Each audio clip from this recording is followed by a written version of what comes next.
dalam kajian online eksklusif yang diadakan oleh Majelis Binadas Lughah, yang merupakan sesi kali ini merupakan sesi pertama ya dari 5 sesi yang akan kita jalani nanti.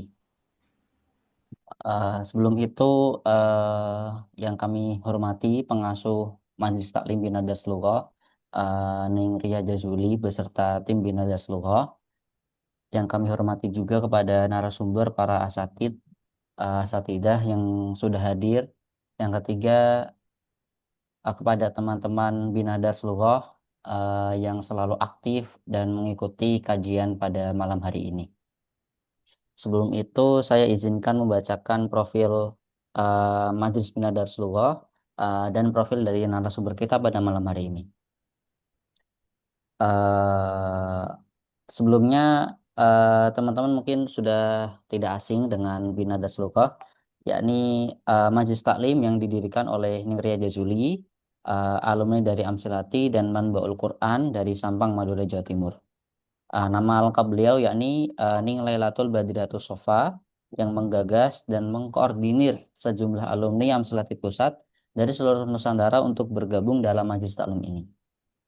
Nah, visi misi Binadas Lughah tidak lain adalah untuk mensyiarkan karya-karya dari Abah Ki Haji Taufiqul Hakim melalui media online guna memperkenalkan Amslati lebih luas kepada masyarakat. Selain itu, Binadar juga menyelenggarakan program kursus Amslati online, Lughah Arabi, dan Tahsin Al-Quran yang terbuka untuk umum. Nah, dalam hampir 2 tahun lebih berdirinya Binadas Lughah, telah menarik banyak pendaftar dari berbagai kalangan, mulai dari anak-anak, remaja, bahkan ibu rumah tangga yang sangat antusias untuk mengaji di Binadas Lughah.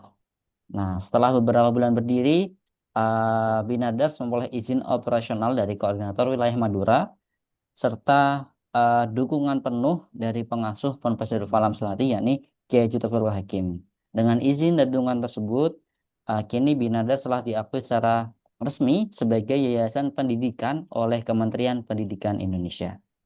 Nah, oke, mungkin saya izin bacakan profil narasumber kita pada malam hari ini. Nama lengkap beliau yakni Ustadz Albar Warisul Fuqaha, SAG, MPD. Tempat tanggal lahir Wonosobo 16 Februari 2001. Alamat Mahat Ali Amsilati, Bangsri, Jepara, Jawa Tengah. Nomor HP 0895 391 688 200. Email beliau albarwf1602@gmail.com. Institusi dari Mahat Ali Amsilati, Jepara. Riwayat pendidikan dimulai dari SDN 2 Lamuk, Kaliwiro, Wonosobo tahun 2007 sampai 2013. Kemudian MTS Darul Falah Selati Bangsi Jepara 2013-2016. Kemudian MA Darul Falah Selati Bangsi Jepara 2016-2019. S1 Bahasa dan Sastra Arab Mahat Ali Amsilati Jepara 2019-2023. S2 Pendidikan Bahasa Arab UIN Sorong Semarang 2023-2025. Dan juga masih melanjutkan S2 di Mahat Ali Amsilati. Karya dan publikasi beliau sangat banyak ya. Tentunya beberapa di antaranya Bahjatut Tahbir fi Mandumati Ilmi Tafsir, Al-Mi'ah Al-Muhammadiyah terdaftar di HKI, Zahratul Raihan Haula Nuzul Kitabillahil Quran, Zahafat wal Ilal fi Mu'alaqat Zuhair bin Abi Sulma. Kemudian beliau juga pernah menulis buku yang berjudul Fathul Fawaid fil Ma'ani Siyah Az-Zawaid, eksplorasi makna wazan dalam ilmu sorof. Kemudian ada Al-Iman fi Madumati Syu'aibil Iman, syair Arab tentang cabang iman. Kemudian beberapa artikel jurnal juga sudah beliau terbitkan. Salah satunya adalah Bahan Ajar Pembelajaran Bahasa Arab untuk Calon Petugas dan Kesehatan Haji Indonesia, Amsilatuna, Jurnal Bahasa dan Sastra Arab, Azikhatfot Film Alaqah Zuhair bin Abi Sulma, Afsahah, Jurnal Bahasa dan Sastra Arab. Beliau juga aktif dalam organisasi, salah satunya menjadi Katimsi Pendidikan Ibnu M.A. Amselati tahun 2017-2019, kemudian menjadi Dewan Eksekutif Mahasantri Seksi Pendidikan Mahat Ali Amsilati, pembimbing Dema Mahat Ali Amsilati, Kabak Akmilati Akademiyatullah Arabiyah Al-Ma'had Ali Amsalati, kemudian juga menjadi muhadir Ma'had Ali Amsalati dari tahun 2023 sampai sekarang. Nah, itu mungkin sedikit profil sekilas ya dari pemateri kita pada malam hari ini, dan mungkin Ustadz Albar sudah hadir di tengah-tengah kita. Kita sapa dulu ya. Assalamualaikum Ustadz Albar. Waalaikumsalam. Halo, cek. Terdengar ya? Oke, oke, Ustadz terdengar. Salam juga. Aman. Gimana kabarnya Ustadz? Alhamdulillah. Agak lama nggak berjumpa ini. Emang udah lama Iya, ya? udah lama, tapi ya nggak mau yang lama-lama. Siap, siap, siap. Oke, mungkin teman-teman, tema pada malam hari ini yakni Green Islam menggali nilai-nilai ekoteologi dalam Al-Quran. Jadi ekoteologi ini merupakan tema yang sangat penting, apalagi sekarang lagi diusung oleh Kemenak Pusat, bagaimana lingkungan itu bisa berkolaborasi dengan agama.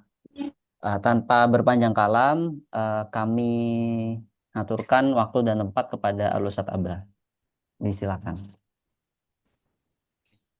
Sebelumnya izin share screen dulu ya. Oke, Ustaz.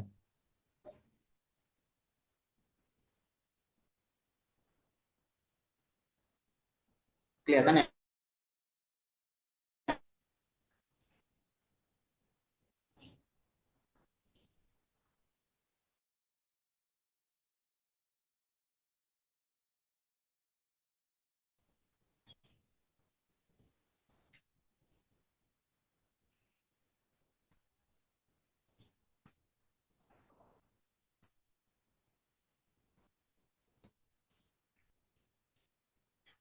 Bisa dilihat Mas Mubin ini. Kelihatan apa enggak? Kelihatan aman, Ustaz. Bismillahirrahmanirrahim. Assalamualaikum warahmatullahi wabarakatuh. Waalaikumsalam warahmatullahi Sebelumnya, wabarakatuh. terima kasih kepada moderator Mas Muaimin Mubin untuk membawa runtutan acara yang ada di majelis kali ini. Dan terima kasih juga kami berikan kepada founder of majelis, yaitu Neng Ria Jazuli. Semoga semuanya dikuatkan dan diberi kemudahan dalam semua urusannya. Mubasyaratan secara langsung saja, tidak panjang-panjang. Kita dalam pertemuan kali ini atau ngaji kali ini, malam ini, dengan tema yaitu Green Islam atau ekoteologi dalam Al-Quran atau dalam disiplin ilmu keislaman itu dikenal dengan fiqhul bi'ah. Fiqhul bi'ah atau fikih lingkungan itu juga sering sebelum dibawa oleh Kementerian Agama itu sudah digaungkan oleh Syekh Yusuf Al-Qardawi. Makanya nanti ketika kami mengkaji tentang ekoteologi itu ya kebanyakan diambil atau maksudnya referensinya itu dari kitab beliau yaitu Ri'ayatul Bi'ah fi Syariah Al-Islami. Masuk ke definisi bahwa sesuatu tentu kita terlepas dari yang namanya definisi. Mempelajari sesuatu tapi kok tidak paham dengan apa yang akan kita pelajari, tentu itu akan menimbulkan kefatalan yang tidak sederhana. Maka dari itu, sebelum masuk ke definisi, ke pembahasan teologi atau ekoteologi, alangkah baiknya kita pahami secara sekilas, entah itu secara lughat atau secara istilah dari kata ekoteologi. Kalau secara sekilas, ekoteologi adalah pendekatan teologis yang menempatkan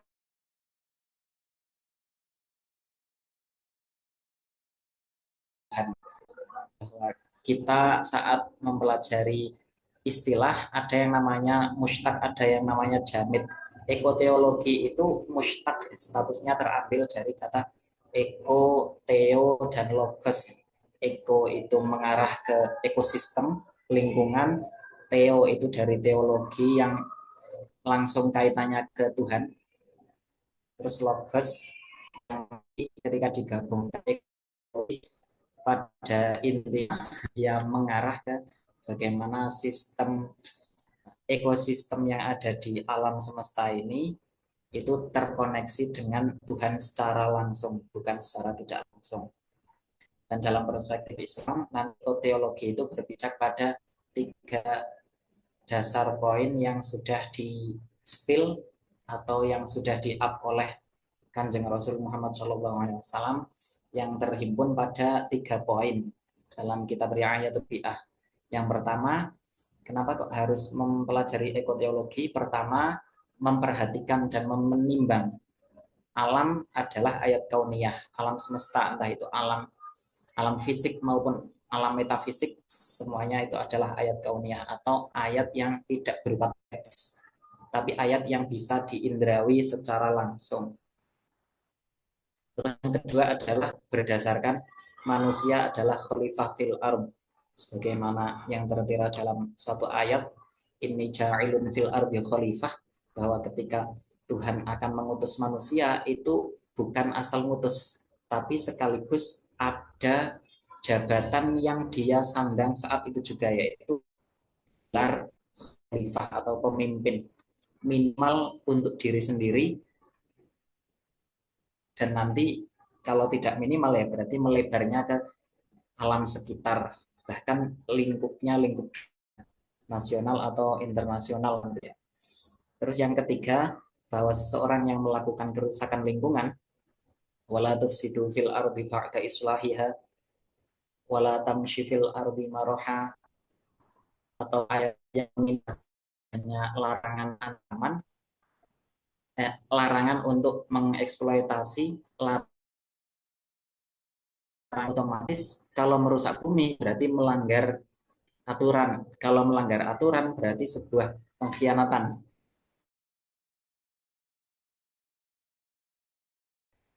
Ya, dalam artian dia adalah orang yang sudah mengkhianati perjanjian dengan Tuhannya, yakni tidak berbuat kerusakan atau ifsad bahasa Arabnya. Kemudian disambungkan dengan pelajaran yang sudah dicanangkan oleh agama, bahwa ekoteologi itu termasuk dalam kerangka kurikulum berbasis cinta atau yang kita sebut dengan KBC yang digagas Menteri Agama sebagai fondasi pendidikan, Profesor Nasarudin Umar. Itu memplot atau membuat variabel yang berbeda-beda, tapi variabel tersebut itu memiliki satu dasar yang sama, yaitu dasar cinta. Nanti ada yang mengarah ke cinta kepada Allah dan Rasulnya, nanti yang ikutnya ilmu teologi, ada yang cinta ke ilmu pengetahuan, ada yang mengarah ke cinta lingkungan, dan nanti ini yang dibahas kali ini pada ekoteologi. Terus ada yang mengarah ke cinta diri dan sesama manusia, nanti sosiologi lingkupnya, dan ada yang cinta tanah air. Dan dari kesemuanya tersebut itu merupakan salah satu, dan salah satu memang bagian yang ternyata itu sudah diselipkan pelajaran-pelajarannya dalam Al-Quran, sehingga pelajaran-pelajaran tersebut itu syarat dan erat kaitannya dengan Al-Quran secara langsung. Nah, untuk mukaddimah ya, kami kutip dari kitab beliau Syekh Yusuf Al-Qardawi tentang Ri'ayatul Bi'ah fi Syariatul Islamiyah, atau secara judul Ri'ayatul Bi'ah, menjaga ekosistem lingkungan fi Syariatul Islamiyah dalam perspektif syariat Islam. Artinya bukan hanya sekedar pelajaran sosial saja, bukan sekedar pelajaran formal saja, tapi ini juga pelajaran yang terhimpun dalam syariat Islam. Ayat yang beliau ayat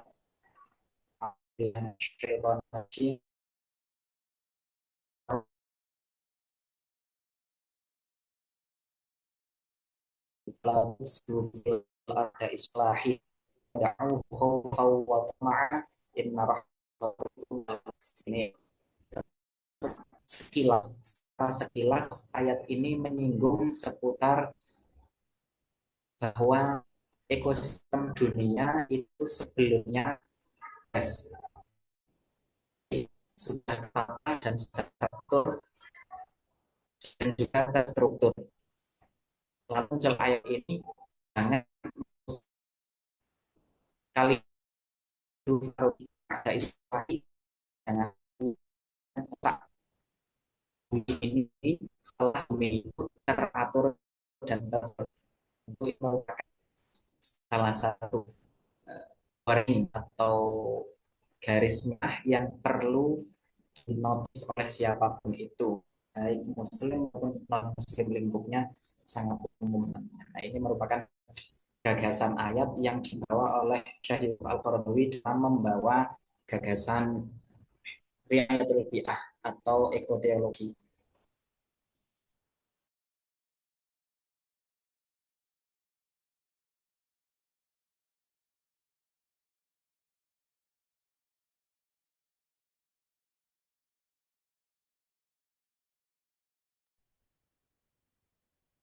Ditunggu sebentar ya. Sepertinya gangguan sinyal dari beliau. Terhenti tadi ya. Oke, Ustaz. Tadi keluar kayaknya.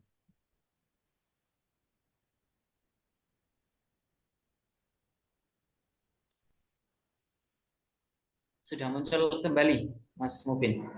Sampun, sampun. Sudah muncul kembali ya. Oke, sampun. Lalu dari ayat tersebut, dari ayat wala tufsidu fil ardi islahiha, yang menjadi landasan teori ekoteologi, Syekh Yusuf Al-Qaradawi ternyata apa ya, memiliki pandangan luas bahwa pelajaran tersebut nanti akan terkoneksi yang lainnya. Yang pertama, bahwa ekoteologi itu yang diketahui adalah ekoteologi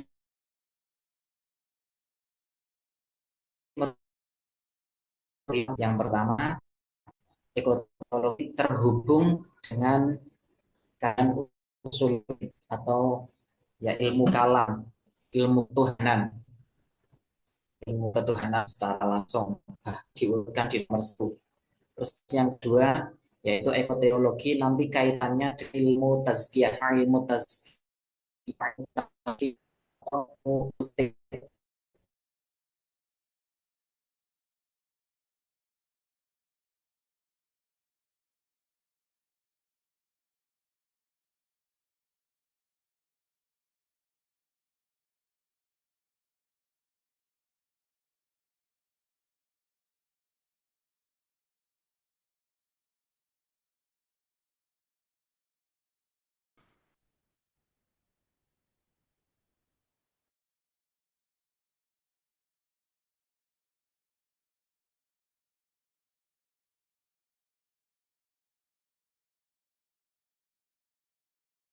putus-putus ya.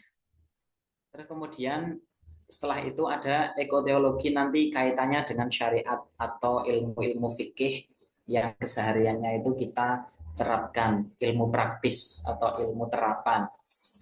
Selain itu juga ekoteologi nanti kaitannya dengan makosidus syariah atau bahasa simpelnya itu sesuai dengan visi misi diterapkannya syariat Islam.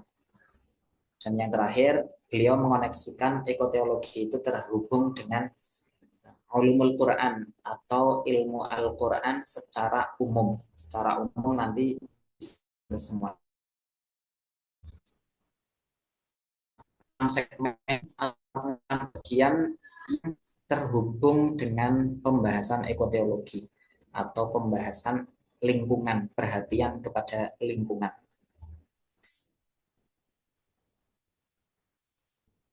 Pertama kita membahas tentang korelasi ekologi dengan teologi. Ekologi dengan teologi. Kalau ekologi itu membahas tentang lingkungannya saja, teologi itu membahas tentang kita dan Tuhan, maka gabungan antara keduanya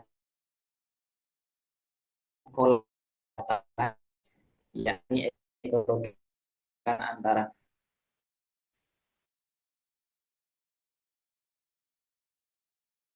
yaitu Allah Subhanahu wa taala.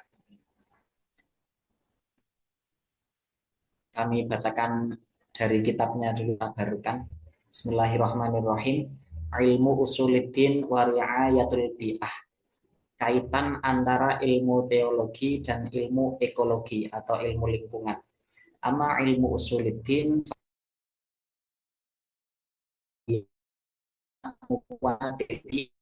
wa nasiriha al-jadah wal hayah al-aqilah wa ghairul aqilah kullaha makhluqatin sajidatin atau sajidatun lillahi ta'ala musabbihatun bihamdihi, bahwa semua alam raya itu perlu mendapatkan perhatian dari kita karena itu memiliki kesamaan dengan kita, khususnya manusia. Yakni dari segi apa kesamaannya? Sama-sama makhluk, sama-sama memiliki kehidupan, sama-sama memiliki ekosistem, dan sama-sama yang dari sudut pandang ilmu kalam yaitu sama-sama memiliki tasbih atau bertasbih. Fahiyya tashtariku ma'al insan fil makhluqiyah ta'ala kama qala subhanahu wa ta'ala fi kitabih. Khalaqas samawati wal arda bil haqqi ta'ala amma yusyrikun. Khalaqal insana min nutfatin fa idza huwa khasimun mubin. Bahwa ketika Allah itu mendeklarasikan tentang penciptaannya, itu Allah tidak langsung menyebut manusia, tidak langsung menyebut gen insan manusia. Tapi yang pertama dideklarasikan adalah secara umum, khalaqas samawati wal ardo. Allah menciptakan langit dan bumi, tidak langsung masuk ke manusianya. Itu merupakan salah satu isyarat bahwa ya salah satu yang harus diperhatikan sebelum masuk ke lingkungan sosial yaitu ilmu lingkungan dulu, ilmu alam. Atau kalau kita baca Al-Fatihah, A'udzubillahi minasyaitonirrajim. Bismillah. Alhamdulillahi rabbil alamina, bukan rabbi,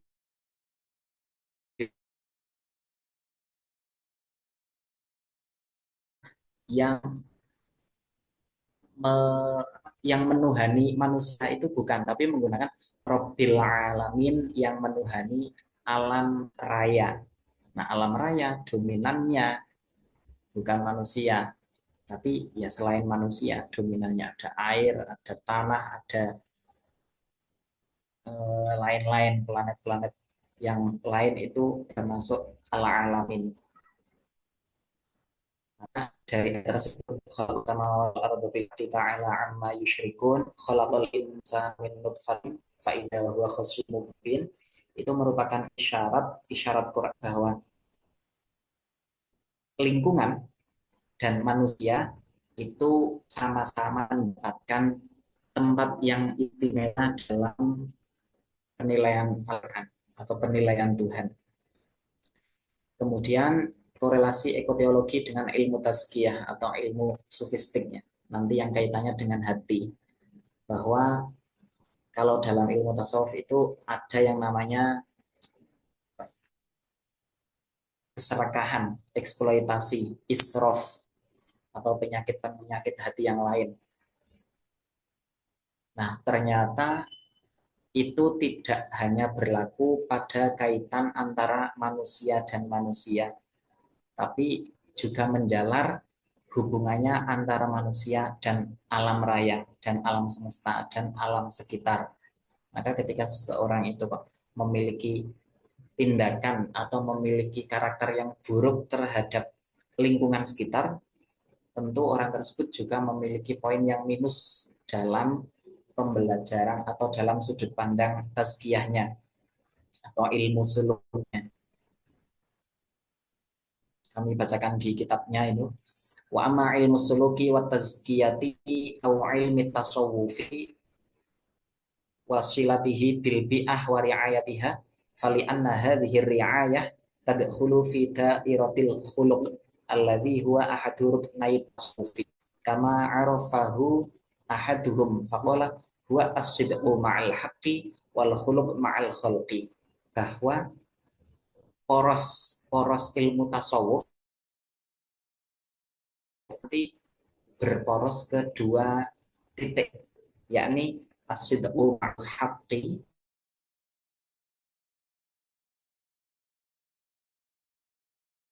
dan yang kedua wal khuluq ma'al haq ma'al khalqi, yaitu berperilaku baik terhadap makhluk. Selain berperilaku baik terhadap Kholik atau Allah, itu juga ada poros yang berperilaku baik terhadap makhluknya. Wala raiba annal bi'ah min jumlatil khalqi, dan sudah lingkungan itu ya termasuk dari bagian makhluk atau sama-sama penciptaan Tuhan.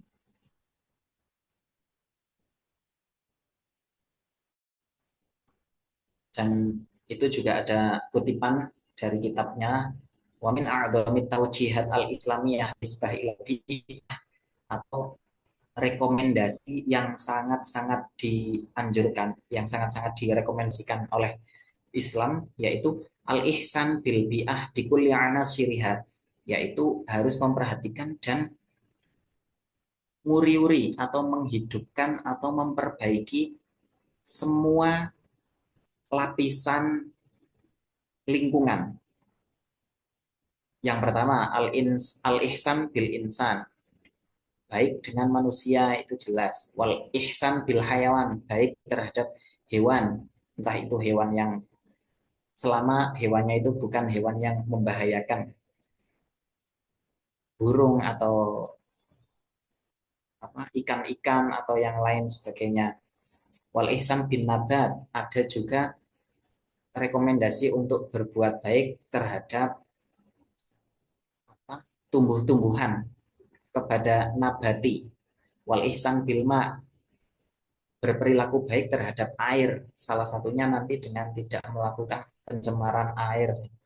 Wal ihsan bil hawa, juga berbuat baik atau berperilaku baik terhadap udara.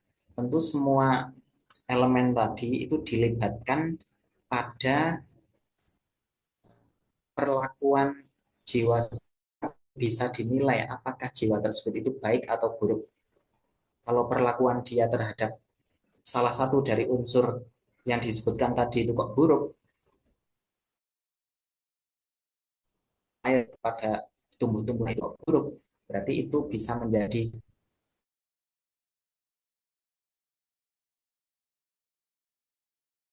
nafsunya itu belum belum baik, belum utuh. Kemudian ada korelasi ekoteologi dengan syariat atau ilmu fikih, ilmu yang praktis yang kesehariannya kita lakukan, bahwa syariat itu mengatur relasi manusia dengan alam melalui larangan ifsad, memakmurkan bumi, etika anti pemborosan, dan keadilan distribusi sumber daya. Karena menjaga lingkungan itu merupakan kewajiban syar'i yang melekat pada status manusia sebagai khalifah.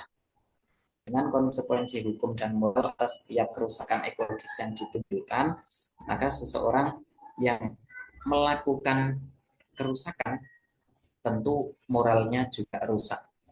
Tapi sebaliknya, orang yang memiliki kepedulian terhadap lingkungan berarti moralnya juga baik, karena menjadi barometer seseorang. Kami bacakan di kitabnya wa amma ilmul fiqhi wa alaqatuhu bi ri'ayatil bi'ah wa himayatiha wal muhafadzah 'alaiha min kulli ma yadurru biha wa yufsiduha fa hiya alaqatun wadihatul ma'alim.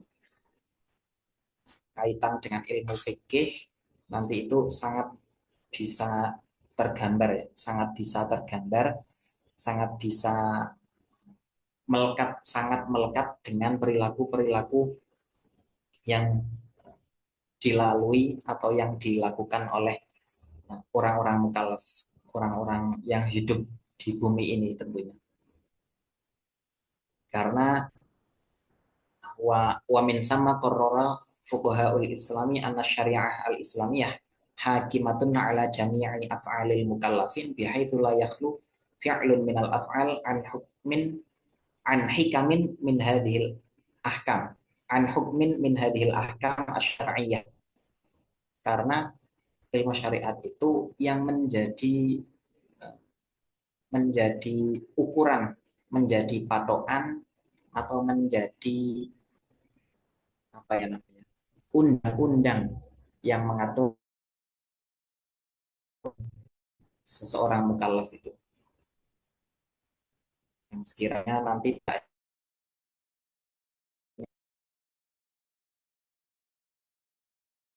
diperbolehkan untuk berbuat baik, eh, keharusan untuk berbuat baik dan larangan untuk berbuat kesegan.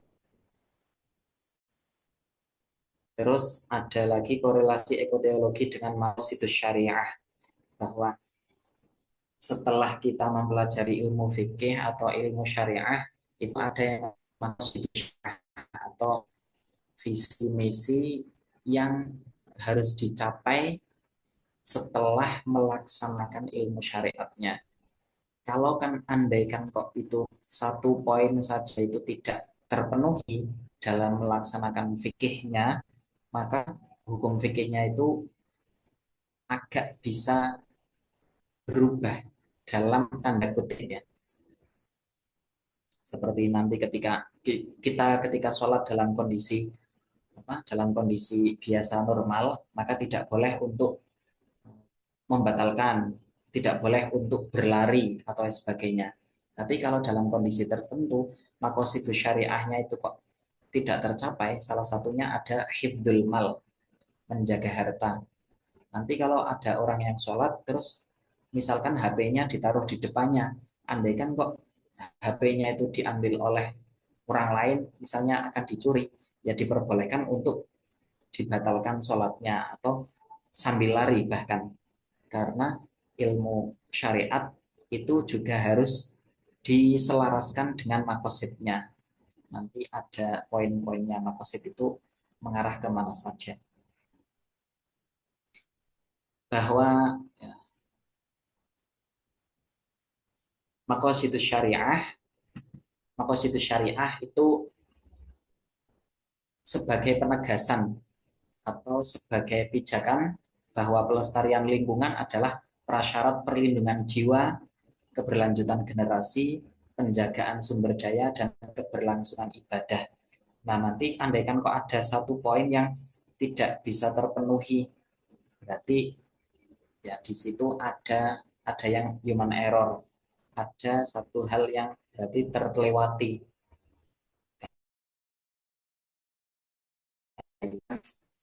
perbaikan di dalamnya.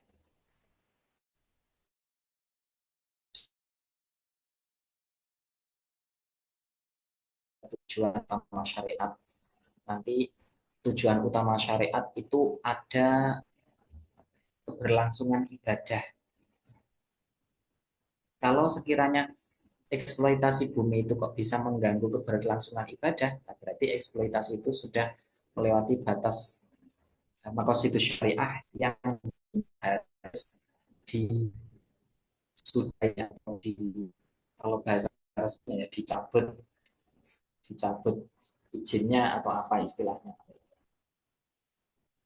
Nah, cakupan-cakupan maqasidus syariah atau yang menjadi tumpuan utama dalam hukum syariat itu nanti ada 5 poinnya, ada 5 poin maqasidus syariat dengan tujuan inti yang harus diwujudkan oleh syariat Islam untuk menjaga kemaslahatan manusia dan mencegah kerusakan dalam seluruh aspek kehidupan, termasuk juga dalam gagasan ekoteologi yang memelihara aspek berikut, yakni pertama hifdzuddin, menjaga agama, terus hifdzun nafsi, menjaga jiwa, nasli, menjaga keturunan, terus ada hifdzul akli, menjaga akal, terus yang terakhir yaitu hifdzul mal atau menjaga aset. Kalau ada tindakan yang menyimpang dari 5 poin tersebut, berarti tindakannya tersebut tidak sesuai dengan maqasidus syariah, tidak sesuai dengan nilai-nilai yang dianjurkan oleh syariat. Lingkupnya saat masuk dalam hifdzuddin, lingkupnya tentu agar menjaga keberlangsungan iman, ibadah, dan nilai-nilai keagamaan agar tetap hidup dan dapat diamalkan secara utuh.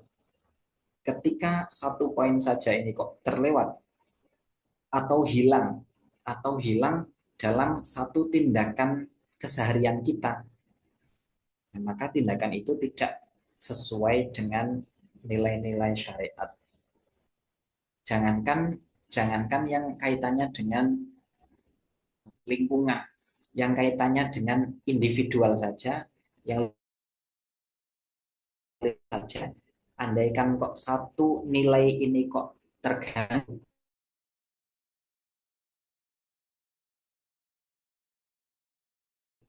dengan kerusakan-kerusakan yang tidak seras dengan maqasidus syariah.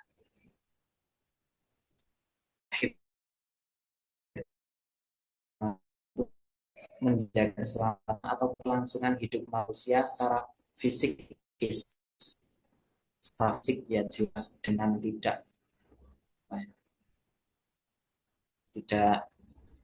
uh, kegiatan yang di situ membahayakan orang lain, itu bagaimanapun bentuknya tapi pasti sudah tergambar semuanya, atau secara fisik melainkan secara psikis. Kalau kita akan berbuat bisa mengganggu orangnya orang lain, yaitu merupakan tindakan yang sudah melenceng dari maqasidus syariah.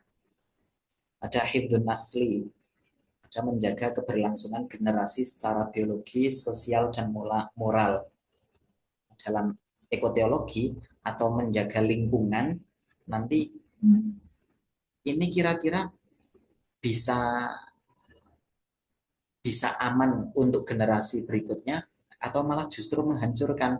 Kalau dampaknya itu kok menghancurkan dan membuat generasi berikutnya itu kok terancam secara secara masif atau secara bahkan secara kecil kemungkinan, merusaknya itu secara kecil kemungkinan, itu pun sudah masuk kategori pengkhianatan terhadap fikul bi'ah atau ekoteologi. Ada lagi juga yang cakupannya hifdzul akli, yaitu menjaga kemampuan berpikir manusia agar tetap sehat, rasional, dan produktif dengan tidak melakukan tindakan-tindakan yang di situ merusak akal. Contohnya kaitannya dengan pemborosan, pemborosan penggunaan air atau pemborosan penggalian atau yang lainnya, yang di situ tentu akan membuat akal itu tumpul tanda kutip.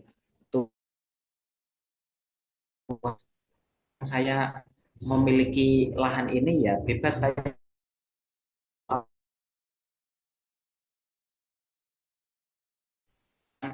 tindakan yang juga membuat akal itu tidak higienis atau jadikan terganggu. Selanjutnya ada lingkup hibdul mal, menjaga hak kepemilikan dan pengelolaan hak dan bertanggung jawab.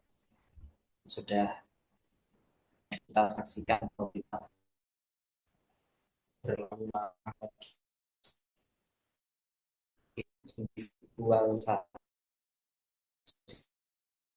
yang hilang atau rusak gara-gara selaras dengan nilai-nilai ekonomi. Makanya miris juga miris apa ya, miris ketika kita dihadapkan dengan berita-berita yang ada dan itu ternyata terjadi di negara kita sendiri. Terus yang cakupan terakhir yaitu korelasi ekoteologi dengan ulumul Quran. Bahwa ulumul Quran itu kita kenal dengan ayat tekstual, ayat yang bisa dibaca Sedangkan alam raya itu merupakan ayat kauniyah atau ayat kosmos atau bahasa lainnya tanda Tuhan yang secara fisik, yang secara langsung, gunung, langit, api, air, udara, lautan, tanah dan sebagainya itu merupakan salah satu kebesaran Tuhan, salah satu tanda kebesaran Tuhan yang dengan itu bisa dikatakan bahwa alam adalah teks kedua setelah Al-Quran. Kita memiliki keharusan menjaga Al-Quran karena Al-Quran adalah teks Tuhan, wahyu.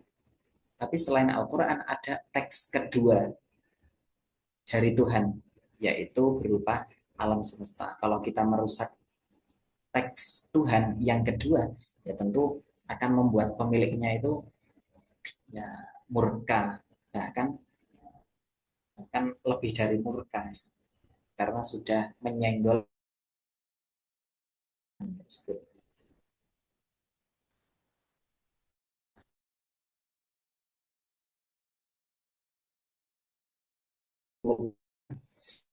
Wamin dalailil al-karim alal ihtimam bil bi'ah.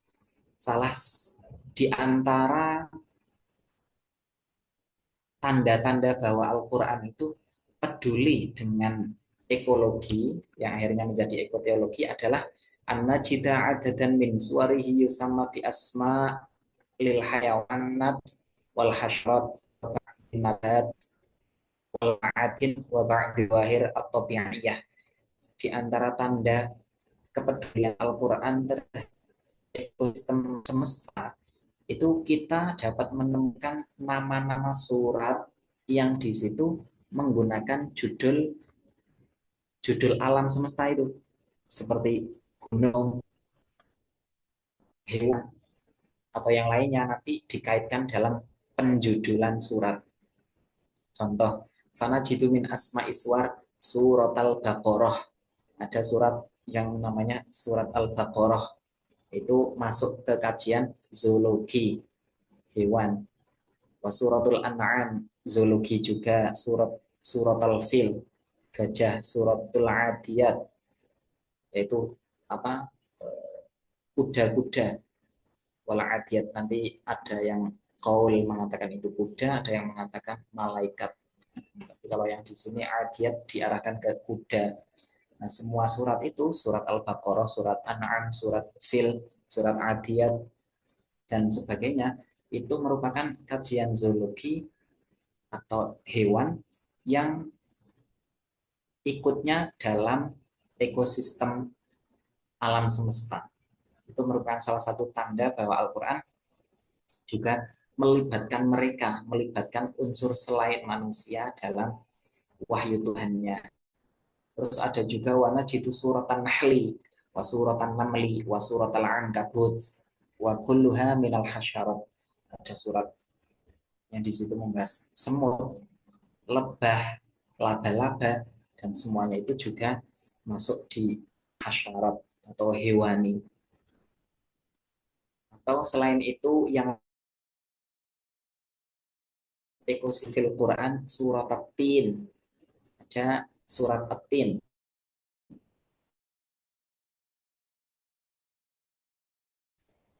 nabatat, wa surat Al-Hadid besi, wa huwa minal ma'adin. Nah, itu salah satu dari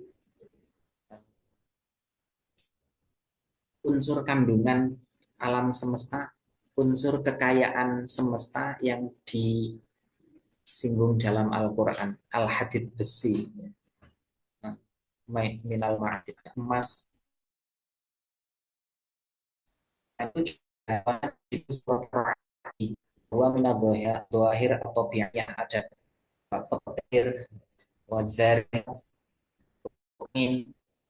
surat An-Najm, bintang, bahkan bintang dibuat sumpah Allah,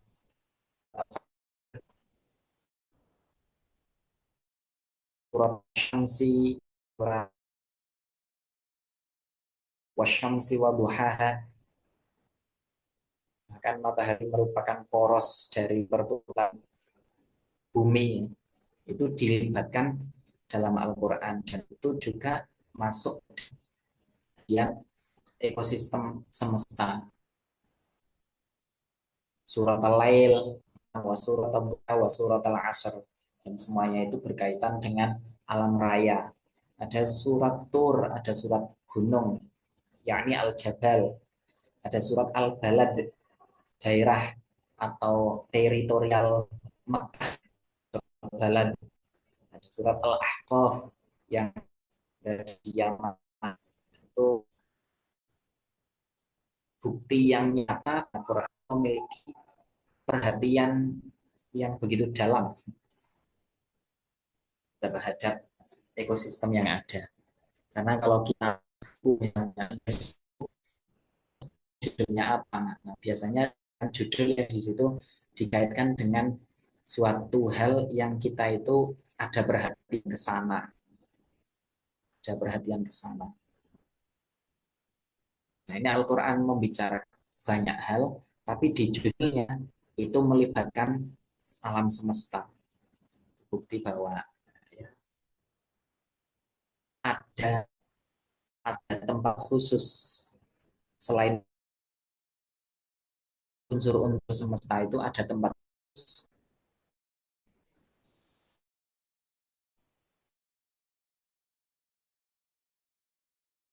Finas insan. Nah, penamaan ini hendaknya ya harus dari siapapun bahwa ini merupakan yang memang harus diperhatikan. Dibilkan min haqihi bihaitsu la yakunu uzlan aw fi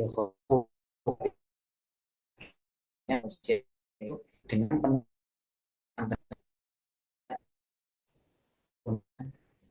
unsur-unsur yang sudah dialami, maka kesimpulan tadi itu bisa disebutkan bahwa teologi itu merupakan pendekatan teologis yang memandang alam sebagai amanah ilahi dan ayat kauniyah, sehingga hubungan antara manusia dengan Tuhan itu bisa dilalui untuk menjaga lingkungan, bukan hanya menjaga antar sesama manusia, tapi juga melibatkan lingkungan. Dalam Islam, tauhid memiliki dimensi ekologis yang menempatkan manusia sebagai khalifah, sementara kerusakan lingkungan itu dipahami sebagai pelanggaran moral dalam syariat Islam. Teologi itu juga terintegrasi dengan syariat yang menjadikan pelestarian alam sebagai kewajiban hukum, dengan maqasid syariah yang menyaratkan keberlanjutan ekologi demi terjaganya jiwa, generasi, harta, dan agama untuk menjawab krisis lingkungan modern. Dengan demikian, dengan pembelajaran yang dikaitkan dengan pelajaran sana sini A sampai Z ternyata nyambung dengan alam semesta, tentu hal itu akan mengarahkan kebaikan beragam menjadi kesolehan ekologis yang akhirnya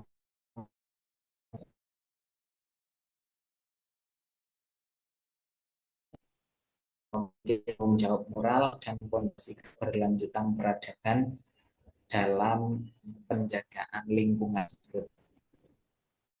Itu yang bisa kami sampaikan. Kita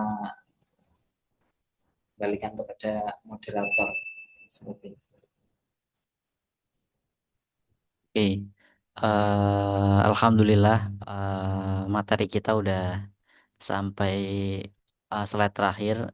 Terima kasih sebelumnya kepada Ustadz Albar yang telah memberikan beberapa wawasan baru tentang bahwa Islam, Al-Quran tentunya sangat-sangat di dalamnya sangat-sangat apa ya, punya nilai khusus, apalagi membahas tentang ekoteologi tentang alam ini. Dimulai tadi dari nama-nama surat seperti An-Nahl, An-Naml, Al-Baqarah, menandakan bahwa memang ya Allah sangat-sangat peduli terhadap buminya gitu. Juga tadi disinggung dalam redaksi kitabnya bahwa ya memang Islam sendiri sangat-sangat menekankan untuk selalu menjaga bumi ya. Bagaimana sikap kita terhadap alam itu termasuk suatu bentuk perusakan yang bisa melanggar syariat juga gitu. Oke, mungkin eh, kita lanjut ke sesi pertanyaan. Bagi teman-teman yang ingin bertanya, silahkan bisa melalui em, kolom chat di bawah, tuliskan pertanyaannya, atau bisa langsung mengaktifkan mikrofon. Dipersilahkan. Kita buka 3 pertanyaan sementara.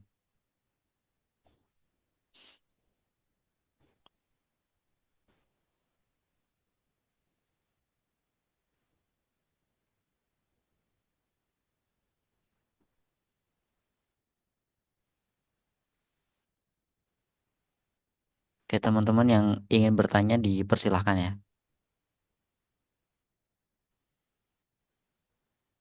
Atau dari materi ada yang belum jelas, slide berapanya bisa ditanyakan.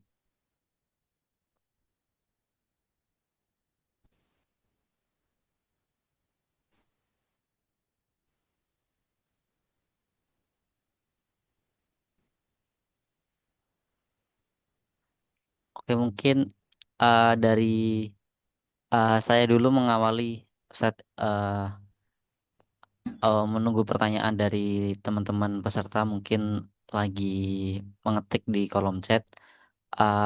Sebenarnya masalah ekotologi ini kan sudah tadi menurut Syekh Yusuf Qaradawi sudah dijelaskan, berarti kan sudah termasuk lama isunya.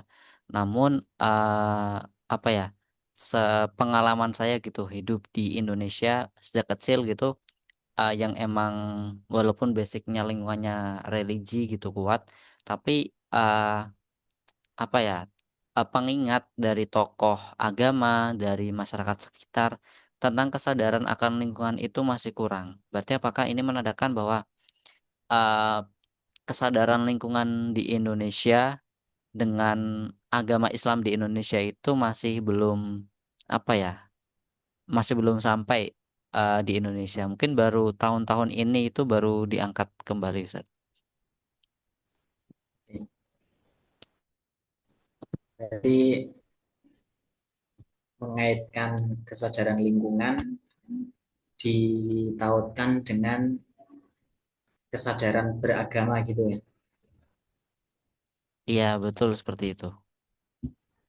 Ya, karena disadari atau ya tidak tentang terhadap lingkungan itu banyak yang menganggap bahwa itu adalah hal yang terpisah dari pendidikan Islam, hal yang berbeda dan mungkin bisa dikatakan ada yang menganggap itu adalah pembahasan yang jauh dari pembahasan, padahal itu bukan merupakan dualisme atau dua hal yang berbeda.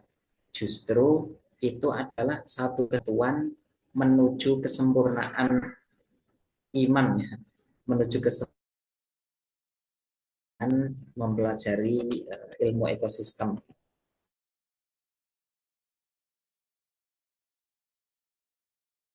Satu perumus dari tim KBC atau kurikulum berbasis cinta itu memunculkan pelajaran ekoteologi supaya manusia itu tidak menganggap asing pelajaran tentang lingkungan itu dengan agama bukan merupakan dua hal yang berbeda, tapi supaya manusia menyadari bahwa ternyata dengan menjaga lingkungan itu kaitannya sama saja dengan agama. Dari itu dimasukkanlah kurikulum ekoteologi itu dari kurikulum berbasis cinta. Artinya ketika kesadaran seseorang itu kok masih kurang, kesadaran terhadap lingkungan itu kok masih kurang, berarti ya itu bisa dikatakan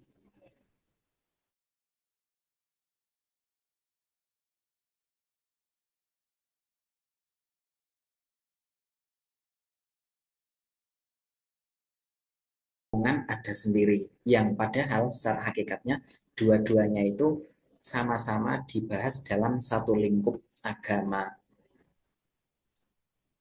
Mungkin itu sih dari kami. Oke, berarti eh, perlu kita sadari bersama bahwa antara antara lingkungan dan agama itu bukan dua hal yang jauh, bukan dua hal yang berbeda, tapi emang satu kesatuan gitu ya, Tat, kurang lebihnya. Ya, ya. Oke, ini Oh, bahkan itu, bahkan di apa ya? Di kitab Qomiut Tughyan dulu mm-mm, dulu ya dikaji ya di pondok ya. Qomiut Tughyan itu kan yang menjelaskan tentang 70 sekian cabang iman. Cabang iman itu kan ada 70 sekian. Bid'un wa sab'una syu'batan.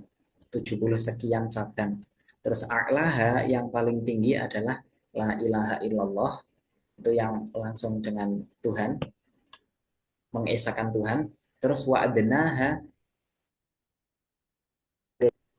iman yang paling bawah itu adalah imatatul adza, menyingkir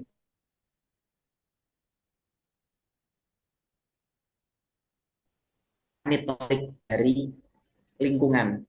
Nah, itu kan secara umumnya menjaga lingkungan. Nah, menjaga lingkungan itu masuk di kategori cabang dari iman. Artinya itu bukan merupakan dua hal yang berbeda. Malah justru itu merupakan bagian imatatul adza anit ya. Secara tekstual menyingkirkan apa ya, kotoran batu dari jalan. Tapi makna kontekstualnya adalah itu merawat lingkungan. Yang menjadi gagasan agama yang akhirnya menjadi ekoteologi itu ya ambil dari imatul ada menjaga lingkungan, ejawantah dari hadis tadi. oke. Oke, ini ada pertanyaan satu lagi Tat di grup kajian. Ada yang bertanya, Allah yang, nah, iman itu kan ada yang paling tinggi, ada yang paling rendah. Yang paling tinggi la ilaha illallah, yang paling rendah adalah menjaga lingkungan. Nah, andai kan kok yang paling rendah saja lalai, ya bagaimana dengan iman-iman yang ada di atasnya? Ya, mungkin demikian. oke, oke, terima kasih atas jawabannya. Ini ada satu pertanyaan lagi di kolom chat. Ustadz. Assalamualaikum Ustadz. Izin bertanya, sejauh mana kita boleh mengelola hasil alam? Apakah ada batas-batas yang perlu kita ketahui? Seperti itu, Ustadz. Ya. Waalaikumsalam. Terkait sejauh mana kita boleh mengelola hasil alam, yang sependek yang kami baca dalam Riayatul Bi'ah juga Syekh Yusuf Al-Qaradawi, itu kan menjadi alam itu kan dibagi dua, ada yang hayah, ada yang jamidah, ada yang sifatnya hidup, ada yang sifatnya stagnan atau bisa dikatakan ke sana arahnya. Nah, sejauh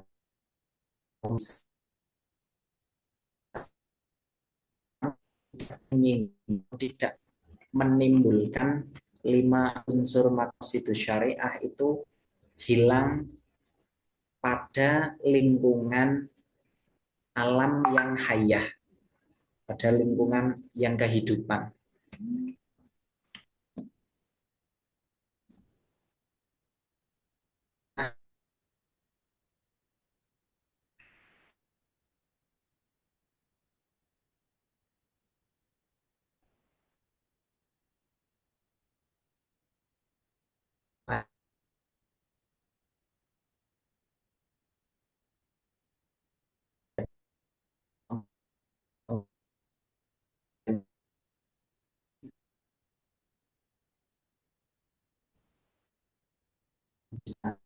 dikatakan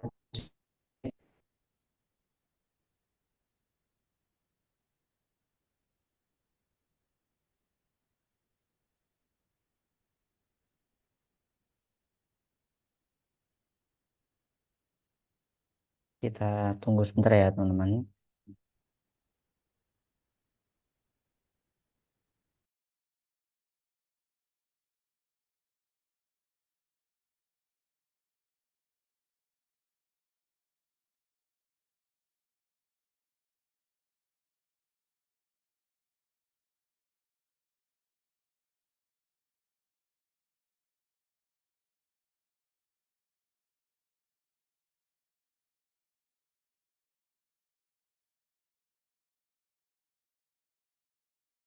Sepertinya masalah sinyal terkendala dari Ustadz Albar.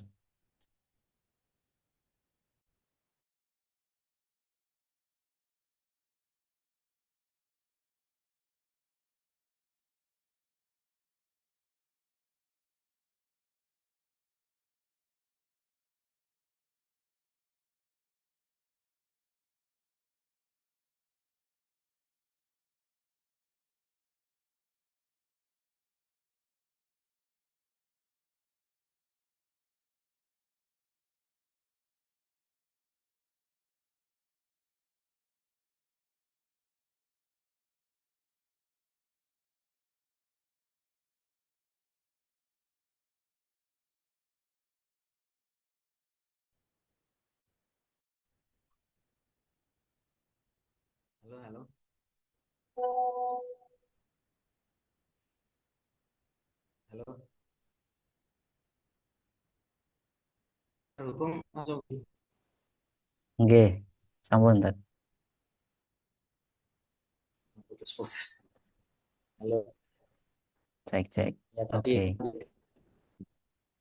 pengolahan hasil alam, pengolahan hasil alam bahwa ini kalau yang dari sudut pandang Syekh Yusuf Al-Qaradawi ya, tapi kalau dari sudut pandang negara belum bisa dibaca-baca terkait batasan-batasan yang sesuai dengan rekomendasi Syekh Yusuf Al-Qaradawi itu selagi tidak menyinggung kehidupan yang alam-alam hayah, yakni manusia yang secara jelas ya manusia, terus unsur-unsur hewani, ekosistem hewan, hewan-hewan yang tempat tinggalnya di situ, khususnya hewan-hewan yang dilindungi apalagi ya, memiliki ekosistem di alam tersebut kok terganggu, berarti dia juga sudah nyenggol dengan poin-poin makositus syariah.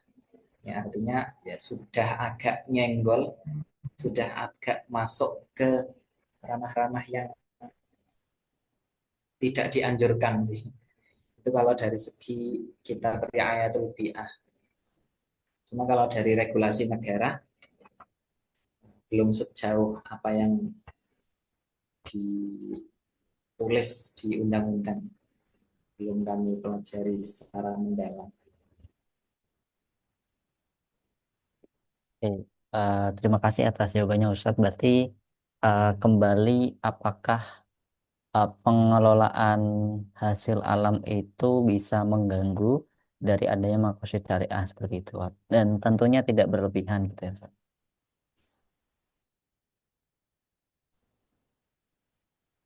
Malah yang di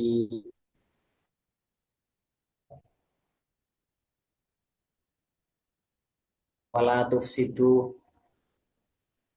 wala ta'thau fil ardi mufsidin ya di ayat Baqarah itu ada wala ta'thau fil ardi mufsidin. Jangan kalian rusak, kalau secara makna bahasa, kalau kalian rusak itu jangan banget. Itu dari kata kenapa jangan kan fil ardi mufsidin tapi menggunakan wala ta'thau fil ardi mufsidin.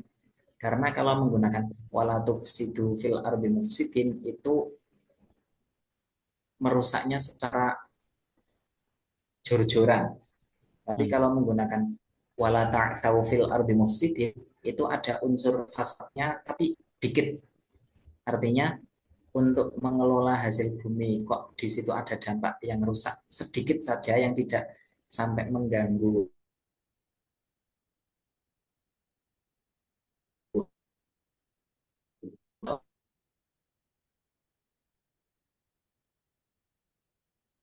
atau fil ardi mufsidin. Jadi agak rusak dikit-dikit tapi tidak sampai mengganggu kehidupan berlangsung. Oke, mungkin kita cukupkan dengan dua pertanyaan tadi. Alhamdulillah kita sudah sampai di penghujung ngaji pada malam hari ini. Sebelumnya terima kasih sangat untuk Ustadz Albar yang telah bersedia menemani kita, membimbing kita pada malam hari ini. Tentunya ini wawasan baru ya teman-teman tentang ya ngaji ekoteologi dan relasinya dengan agama Islam, dengan syariat, dengan usul fikih, dan tentunya dengan Al-Quranul Karim. Oke, sebelum kami tutup, kita izin foto bersama dulu, Ustadz. Ya, teman-teman bisa on cam ya. Yang bisa mengaktifkan kamera dipersilakan untuk on cam.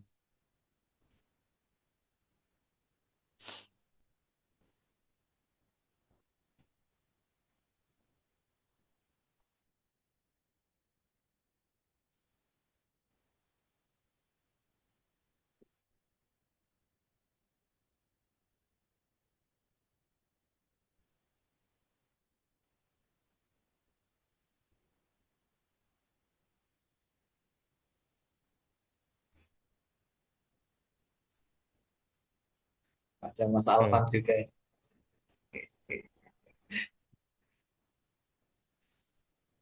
oke mungkin yang lain bisa menyusul. Saya hitung ya Ustadz. Satu, dua, tiga. Satu, dua, tiga. Oke, satu kali lagi gaya Ustadz Albar gimana tuh?